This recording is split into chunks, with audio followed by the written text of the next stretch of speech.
اور یاد کرو جب ہم نے تم سے عہد لیا اور کوہ طور کو تمہارے سروں پر بلند کر دیا اور فرمایا مضبوطی سے تھام لو اس کو جو ہم نے تمہیں عطا کی ہے اور سنو، انہوں نے کہا ہم نے سنا اور نہ مانا، اور ان کے کفر کی وجہ سے ان کے دلوں میں تو بچڑا رچا ہوا تھا۔ اے محبوب تم فرما دو اگر تم ایمان والے ہو تو تمہارا ایمان تمہیں کتنا برا حکم دیتا ہے۔ وَإِذْ أَخَذْنَا مِيثَاقَكُمْ، اور جب ہم نے تم سے عہد لیا، یعنی اے یہودیوں وہ وقت یاد کرو جب اللہ تعالیٰ نے بنی اسرائیل سے توریت پر عمل کرنے کا عہد لیا، لیکن انہوں نے حسب عادت نافرمانی کی تو اللہ تعالیٰ نے ان پر کوہ طور کو ہوا میں بلند کر دیا اور ان سے فرمایا چلو اب مضبوطی سے اس توریت کو تھام لو جو ہم نے تمہیں عطا کی ہے اور ہمارے احکام دھیان سے سنو۔ بنی اسرائیل نے ڈر کے مارے دوبارہ عطایت کا اقرار تو کر لیا، لیکن ان کے دل کی حالت پہلے جیسی ہی رہی اور شریعت کا حکم جو کہ ظاہر پر ہوتا ہے دل پر نہیں، اس لیے بنی اسرائیل کی زبانی اقرار کرنے پر ان سے کوہ طور کو ہٹا لیا گیا،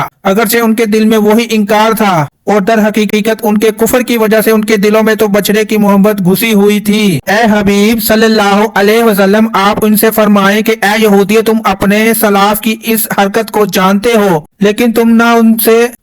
نہ ان سے نفرت کا اظہار کرتے ہو اور نہ ہی اس سے اپنی بات ظاہر کرتے ہو، تو خود بتاؤ کہ کیا توریت پر ایمان لانے کے تقاضے ہیں؟ اگر اس سے یہی تقاضے ہیں تو تمہارا ایمان تمہیں کتنا برا حکم دیتا ہے۔ اس چیز کو سامنے رکھتے ہوئے ہر مسلمان کو غور کرنا چاہیے کہ وہ اپنی زبان سے قرآن مجید پر ایمان لانے کا خود دعویٰ کر رہا ہے، کیا اس کی عملی حالت اس دعوے کی تصدیق کر رہی ہے یا نہیں؟ ذرا غور کریں کہ قرآن مجید میں مسلمانوں کو نماز پڑھنے، رمضان کے روزے رکھنے اور زکوٰۃ ادا کرنے کا حکم دیا گیا ہے، لیکن آج مسلمانوں کی اکثریت نماز سے دور ہے، فرض روزے نہ رکھنے کے مختلف ہیلے بہانے تلاش رہی ہے اور اپنے مال سے زکوٰۃ ادا کرنے ان پر بہت بھاری ہے۔ قرآن پاک میں مسلمانوں کو باطل اور ناجائز طریقے سے کسی مسلمان کا مال کھانے سے منع کیا گیا، لیکن آج مال بتوڑنے کا کون سا ایسا ناجائز طریقہ ہے جو مسلمان میں کسی نہ کسی طرح رائج نہیں؟ قرآن حکیم نے کسی کو ناحق قتل کرنے سے منع کیا، لیکن آج مسلمانوں میں ناحق قتل و غارت گری ایسی عام ہے کہ نہ مرنے والوں کو پتا کہ مجھے کیوں مارا گیا اور نہ مارنے والے کو پتا کہ میں نے اسے کیوں مارا۔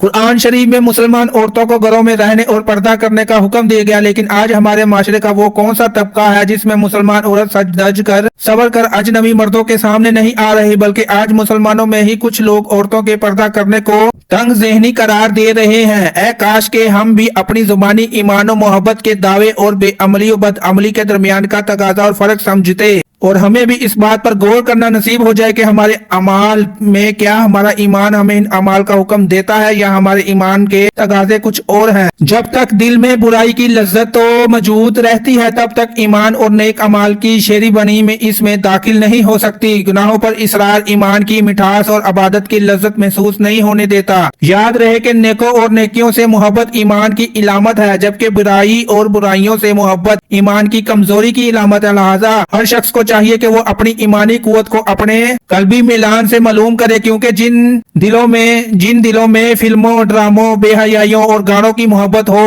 ان دلوں میں نماز، ذکر، درود اور تلاوت کی محبت نہیں سما سکتی۔